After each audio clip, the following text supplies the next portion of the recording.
আমরা election commission আমাদের agenda একটাই, একটা ক্রেডিবল, সুন্দর, ট্রান্সপারেন্ট নির্বাচন জাতিকে উপহার দেওয়া।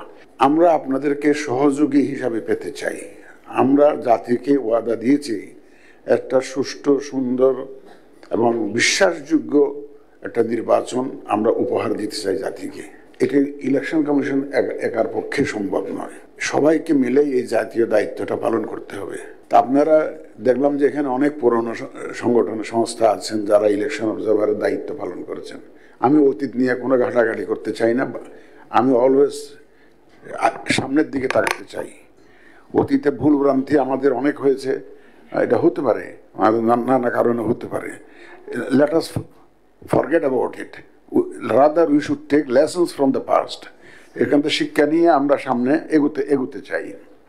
সত্যিকার অর্থে বলতে কি, এই ইলেকশনটা আমাদের তো নিজস্ব সুপারভাইজারি মেকানিজম থাকবে, অফিসিয়াল মেকানিজম থাকবে। আমাদের ইলেকশন কমিশনের returning officer, pulling presiding officer, আমাদের ইলেকট্রাল ম্যাজিস্ট্রেসি ইত্যাদি থাকবে। কিন্তু আপনাদের চোখ দিয়েও আমরা এই ইলেকশনটাকেও দেখতে চাই। কারণ আপনাদের চোখ যদি দুষ্ট হয়, প্রপার না হয়, আমাদের ইলেকশনের দেখাটাও কিন্তু সঠিক হবে না। Bashundhara public school and college 2026 শিক্ষাবর্ষে ভর্তি চলছে।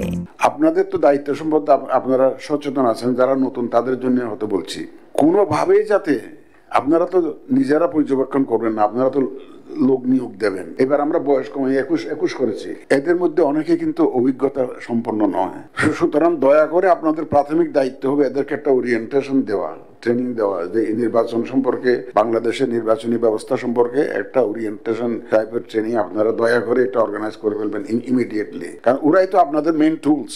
ওরা কিন্তু, ওদের কর্মকাণ্ড কিন্তু রিফ্লেক্টেড হবে আপনাদের সংস্থার গুডউইলের উপর এফেক্ট করবে। কিন্তু আপনারা যাদেরকে ইউটিলাইজ করবেন ফিল্ডে, ওরা যদি সঠিকভাবে দায়িত্বটা পালন না করে, আর এটা আপনাদের উপরে কিন্তু একটা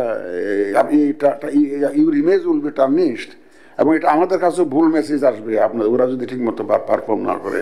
এই জন্য এদেরকে গ্রুমিং করা কিন্তু আপনাদের দায়িত্ব।